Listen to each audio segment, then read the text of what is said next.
I'm here in Medjugorje, and I'm with, what's your name? Angie. Angie, where are you from? Hornville, Louisiana. Louisiana. Wow, also a long way. Yes. Your friend, no? Is it your first time here? No, it is my seventh. Seventh time. Yes. Wow. And you come back all the time. Why?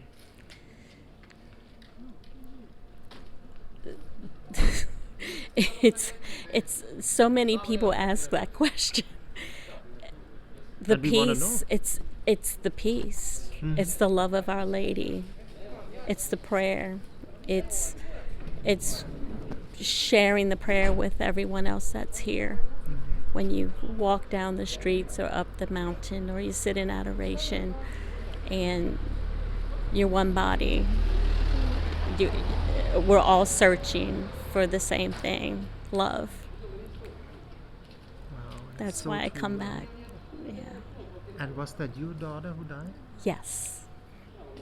How do you get over something like that?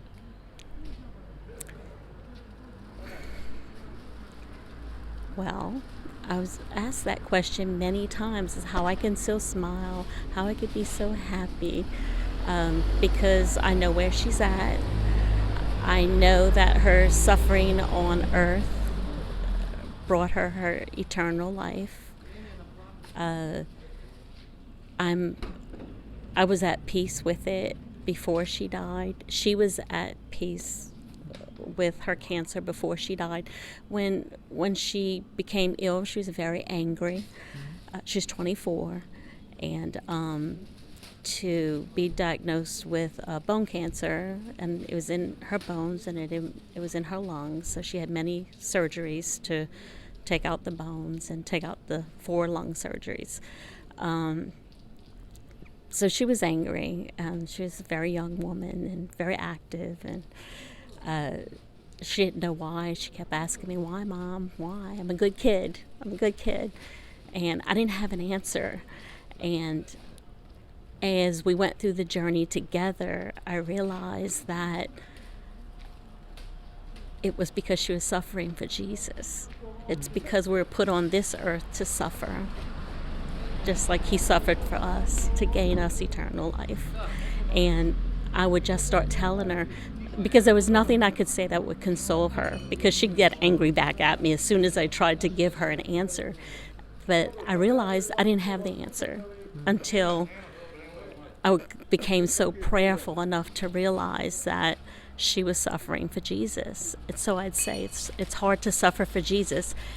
And when I started saying that, she never got angry with that answer. She accepted it, and she became very prayerful, and she had a relationship with our priest that he mentored her, and before she died, she completely turned her life back to Christ. And it started before we came here, but we came in 2018, in October 2018, and that's when she was asked to go with Mariana up to the Blue Cross for her apparition.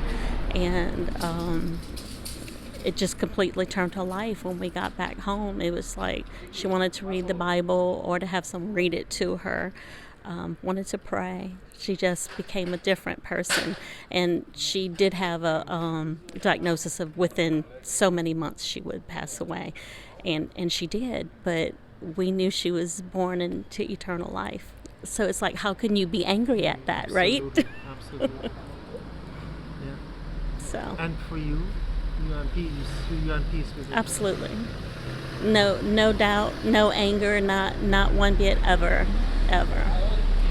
I'm happy and joyful that I know where she is. I know I'll be there. And she is there. She's healed.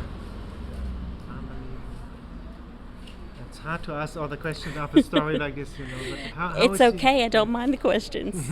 How is it for you to go to confession now? You said friends that you're going to confessions now? Yes. I try to go to confession at least every 2 weeks. It's a cleansing and a renewal every time you go. We like to start as soon as we get here. We like to go to confession, and then it opens up for me so much joy. You're cleansed of all the trash and the dirt and the things in everyday life that consume you sometimes that you don't even realize. And then when you like throw it away and you become cleansed and you just start over. And that's the most wonderful thing, is that you get to start over. God always, he's a forgiving and a loving God.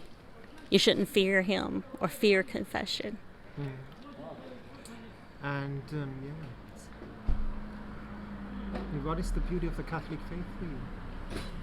The view? The beauty of your Catholic faith.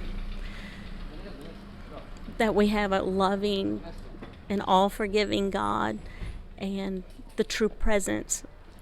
There's nothing like the true presence. And as a young Catholic, I didn't realize about the true presence until I became much older.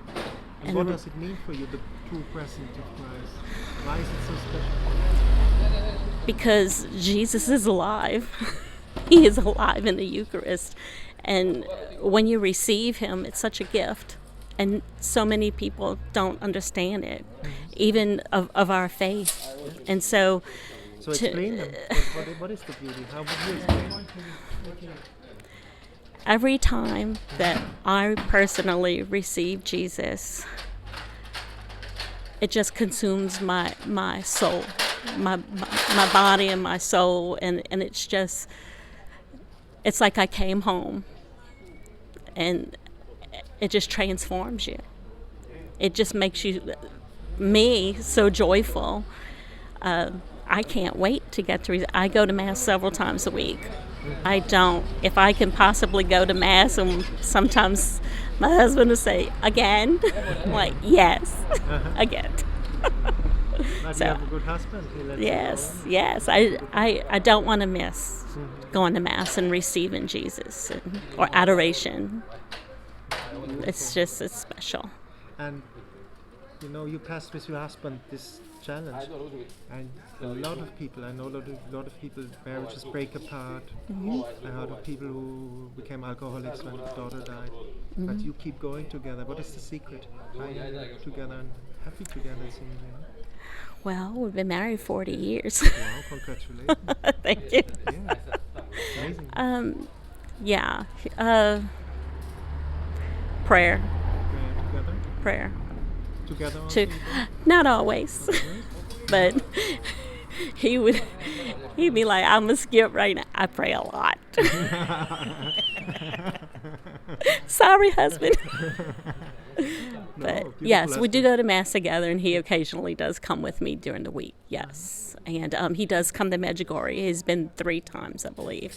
So he came in 2017, and he came back twice since then. So he loves Medjugorje as well. What does he say? What is so special about Medjugorje? The peace. The peace that he receives here. And yes. for you, what is so special? What would you tell people why to come one time here? That